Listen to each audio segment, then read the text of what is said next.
Hey everyone, Margarita here. I'm going to film this episode here today on how my dad's guardianship court case played out fraudulently within the Wayne County, Michigan probate court. Initially, what had happened leading up to that was that my mother had a false power of attorney signed the third week of October of 2023 without my dad's knowledge. He had no clue he even signed it. She also slipped in a quitclaim deed for their house to sign his half of the house over to herself, which would never even be necessary since she already owns the other half. That wouldn't even be necessary unless you're up to no good, and you know you're up to no good. So, she had no idea. Him and I had been talking about power of attorney since the day of his injury. She was nowhere near Michigan. She was still in California for 4 days, had no plans on coming home until his work bought her a plane ticket, which she then had to take or she would have looked very guilty.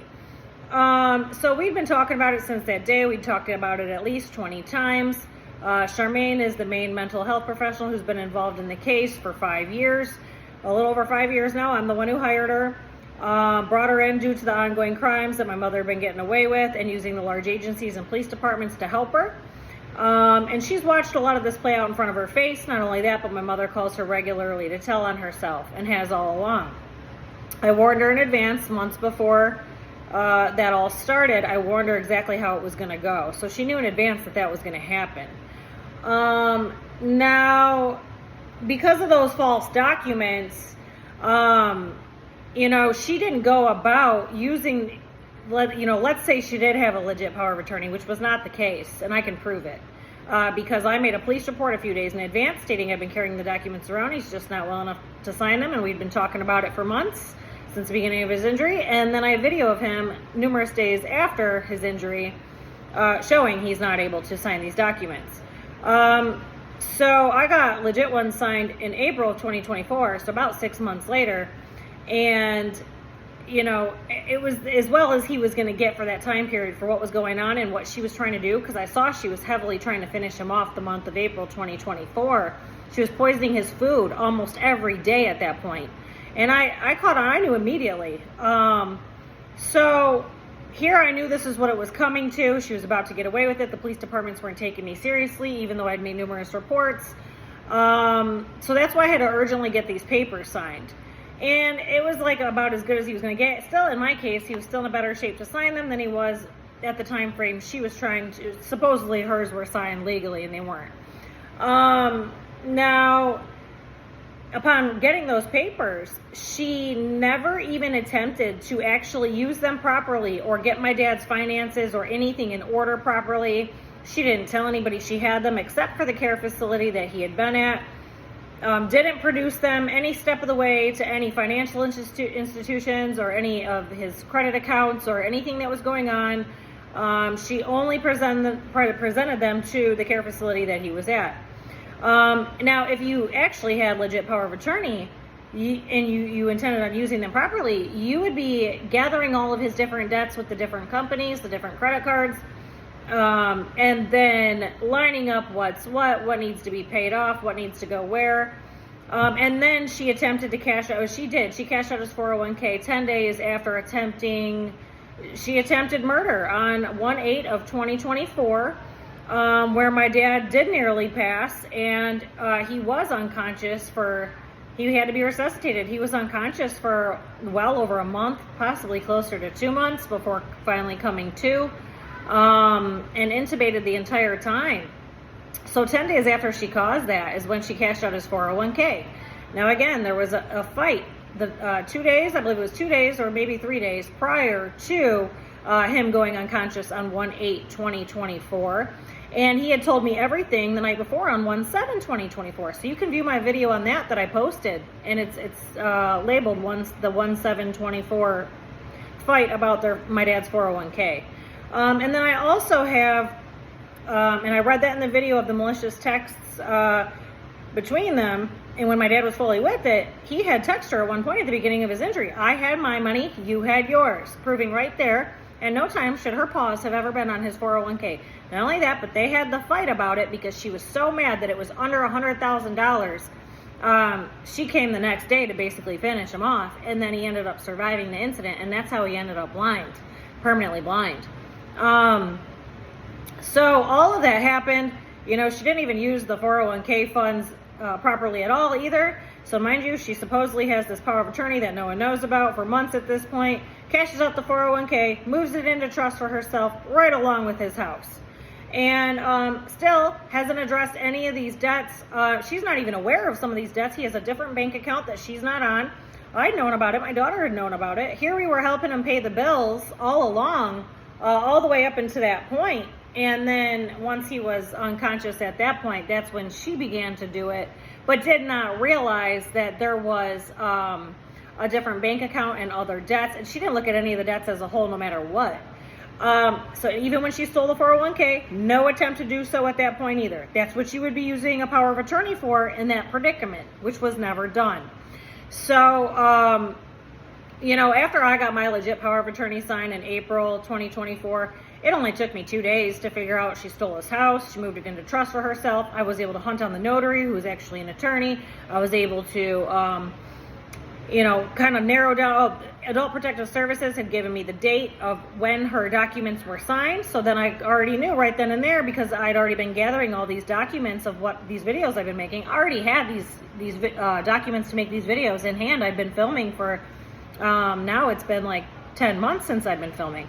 So I was already working on all of this at that time, already had the proof in hand, figured out real fast that she did not try to assess anything at all. Not only that, my daughter's driving around in his truck. She doesn't know how to maintain vehicles whatsoever. Here the truck needed work being done on, and then I was addressing that situation, had given a place a deposit to get the work done on it. And then within those couple days, I didn't take enough out of the bank to fully fix it. But within that couple days, she created a ruckus and got all these police departments involved, acting like I'm the one who committed fraud. And they're all promising her false fraud charges on me with no investigation. So that was Detective Mike Ramsey in Brownstown, Michigan, who did that. And even after I called him, still not even listening to anything I'm saying. In one ear, out the other, was believing so heavily everything she said to him to be real about me, that he's not even looking into anything I'm saying at all. When I'm telling him she's committed all these crimes, I didn't, like, the place still has the deposit to this day that was supposed to work on the vehicle.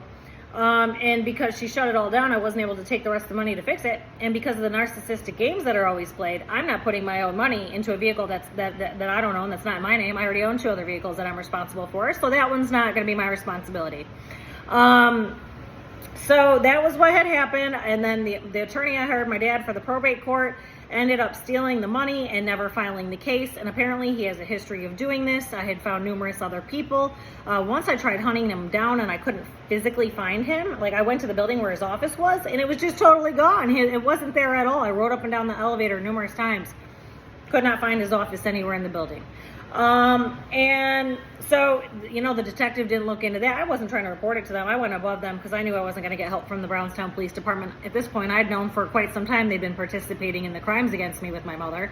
So I went to the Attorney Grievance Commission and went about getting the money back eventually that way. However, it was not in a timely manner for me to hire adequate counsel to go to this court date to help get custody of my dad.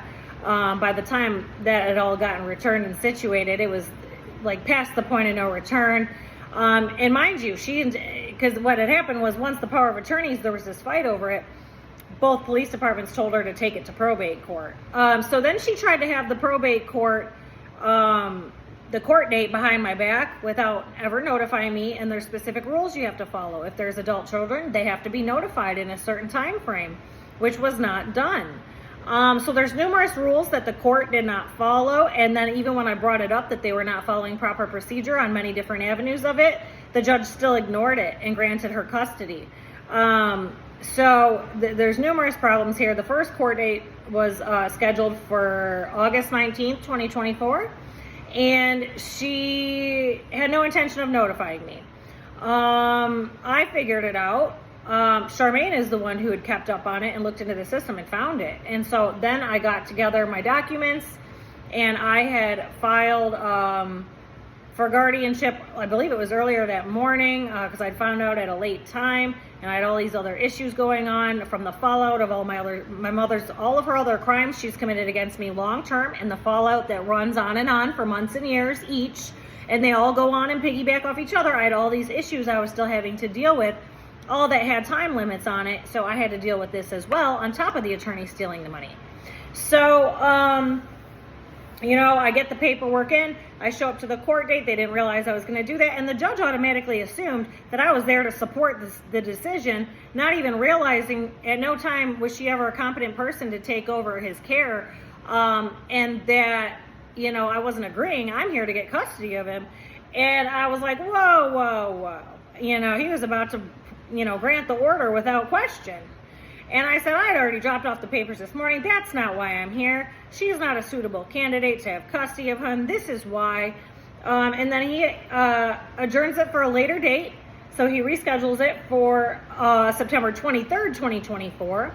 And what was ordered on the August 19th court date was that, so the judge's name is Terrence A. Keith out of the Wayne County Probate Court in Michigan. And it says that the guardian ad litem attorney Mohammed Bazi is to contact Adult Protective Services, and the Adult Protective Services worker who was working on this case, her name was Megan Kinder. So I had a whole hour conversation with her at some point, telling her everything that had gone on, and she listened to everything I said, and then went and talked to my mother, and my mother still manipulated her into lying for her in court and told her all these delusions, and the lady believed all the delusions, showed up in court and kept lying for her. So it says that he is to contact that lady, me, and my mother, and we are all to be present during this investigation, which had never happened. He never intended on doing so. And then when the court date happened on September 23rd, 2024, they all sat there and lied and said that that did happen. It did not happen, and I can prove it, because once I realized he was not planning on doing this, a couple days prior, I had emailed the court proof that he did not do that. I sent copies of the emails back and forth, and they're all dated and everything, stating what I had said, and let them know a couple days in advance that he did not do that. And then they showed up in court and said they did. So that's funny. I sent that on a Friday. The court date was either a Monday or Tuesday. Then, you know, I have the proof right there. I sent it in advance proving he did not do it. Either way, they all lied in court.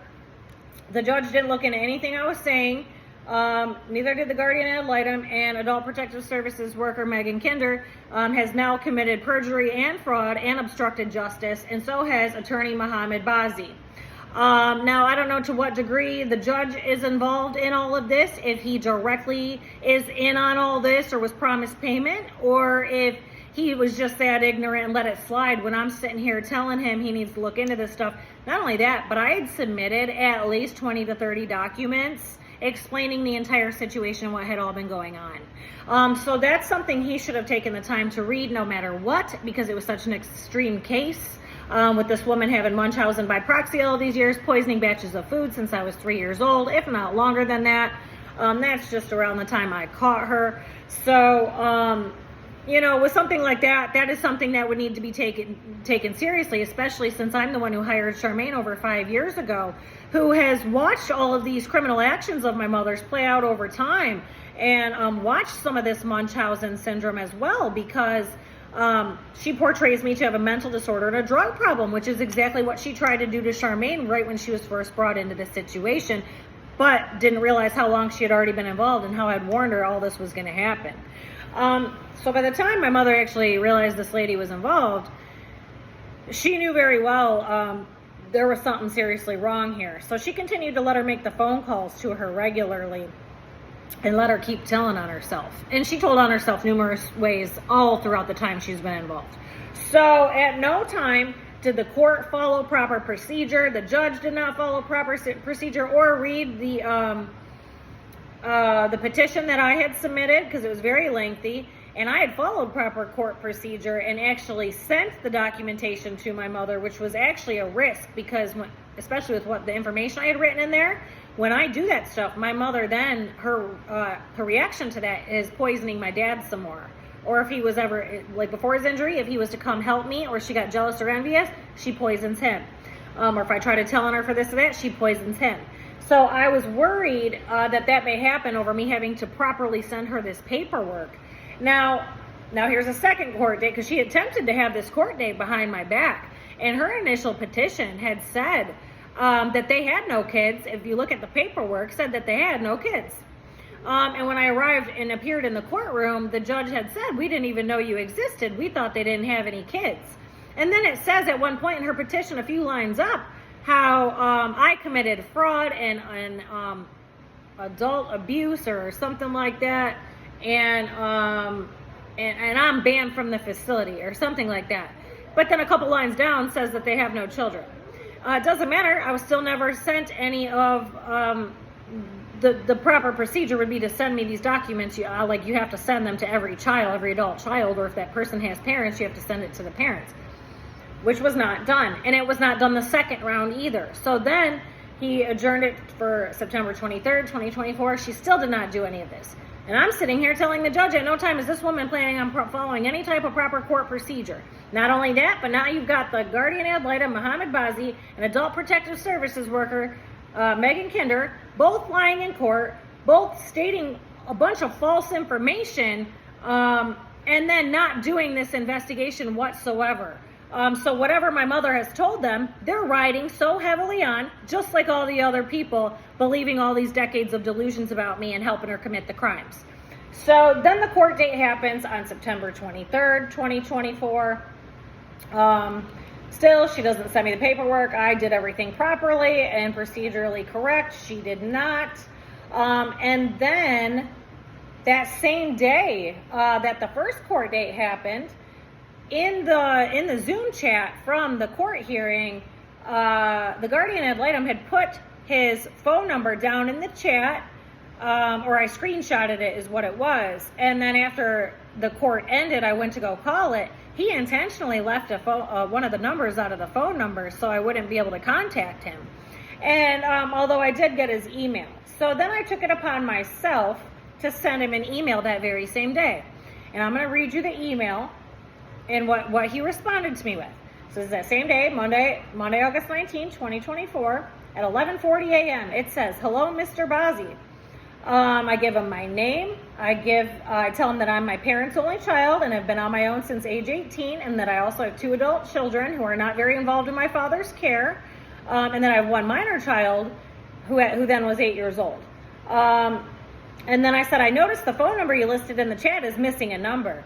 You can contact me at any time. I give him my phone number.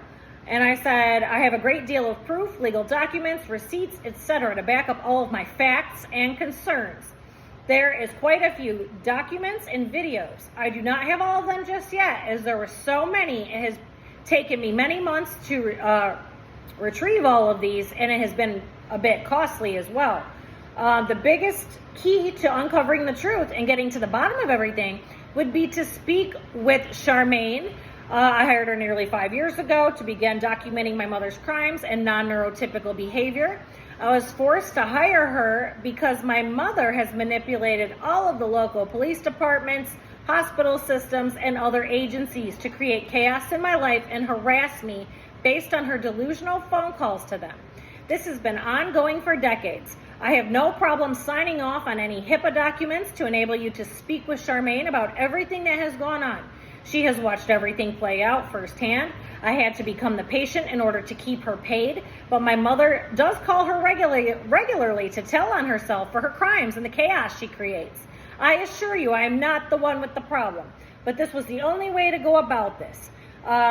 I state Charmaine's name and phone number, and I said it would be an unjust situation to move forward with this case without speaking with her. I have been my father's primary support person the first 15 months of his injury until my mother began manipulating within all of the hospitals and care facilities to ban me. I was there nearly every evening, cooking for him, bringing him dinner, feeding it to him, and bathing him. The first several months, my mother only visited my father once or twice a week for the first 2 to 3 months of his injury. She has isolated him from me since the end of April 2024 and has a history of driving wedges between those closest to me, including my 2 oldest children. Her and I have never had a relationship, and she has never been allowed to have a relationship with my youngest child. My father has always kept a separate relationship with myself and my children at all of my homes in the past 22 years, whereas my mother has never been allowed in any of my homes. As a baby and a child and a teenager, my father was the only real parent. There is a great deal of information and proof that I have regarding my mother's ongoing negative actions and malicious behaviors, so it would be easier for me to meet with you in person because some of what I have is on videos. I can make myself available at any day and time, as I am now retired from my main form of self-employment, but I'm still self-employed minimally, working on the other streams of income, getting those back in order after my mother has created chaos and destruction within those forms of income. Because her crimes have disrupted my streams of income for years at this point, those other streams of income. I have made adjustments to consolidate and modify our lives to be able to fully care for my father, as I am prepared to do so immediately. I am not asking for any money and have the ability to financially provide for us as long as his monthly checks continue to cover the bills at his home. I have been using my time very wisely since becoming banned from every care facility and hospital. I am about a month away from tying up all the loose ends that have all resulted from my mother's decades of ongoing crimes and chaos. Please contact me at your earliest convenience. And then I put my name, phone number, address, whatever. Now he's got my email address. Then he messages me back and says, I wanted to touch base with you before the end of the day and just let you know I've received and read your email. Today I'm just letting you know that I've read your concerns and will begin addressing this case further in the coming days, if not next week. My role is to assist the court in determinations, and as you may be aware, Michigan statutory law provides spouses with priority in these situations unless you can show the court that the spouse is unfit to serve as the guardian. Once all the evidence is taken into consideration, the court will make its decision. I will take your suggestion and contact Charmaine in an attempt to retrieve relevant information. If you have any further questions, please do not hesitate to contact me.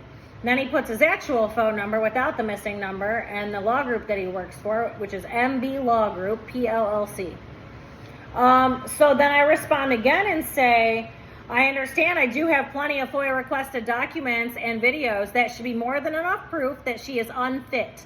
My father if my father is released with my mother, he will be guaranteed to not live much longer afterwards. I made the same statement to Special Tree Spinal Care Facility last year. They released him into her care for one weekend and she dumped him off back in septic shock near death. Within a couple of hours, he was in the ICU, unconscious and on a ventilator, intubated for months. This is how he got the trach tube in the first place. So all these big red flags right here, and nobody's listening to anything I'm saying. So then the next day, I typed up my own HIPAA form, and I'm going to read you that. So this was the next day, which is August 20th, 2024.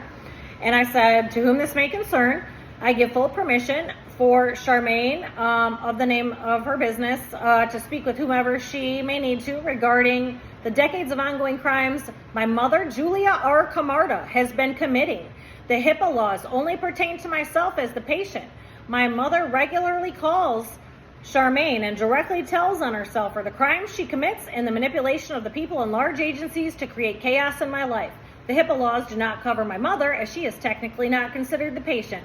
My mother and her criminally insane actions are the reason that Charmaine was brought in to observe what has been going on for decades, nearly 5 years ago. Due to my mother's crimes, I have nearly lost my life several times, along with my youngest child. I give Charmaine full permission to speak with whomever she may need to regarding this ongoing situation as well. She may speak about anything that would be considered criminal conduct, my character as a person, the resultant effects on my life as my mother continues to commit crimes against me, the agencies involved, and her overall perception of what has occurred within my immediate family due to my mother's crimes. Since my father's injury on 1/30/2023, Charmaine has been regularly documenting everything regarding his injury and the crimes my mother has been committing throughout the injury. She has documented conversations between my father and I, including information my mother has no knowledge of. She has been kept up to date on legal paperwork being signed and the conversations with my father regarding such all along. She may speak about any information regarding my father, his injury, and any information she may have to help any authorities or court systems see the truth about what has been going on.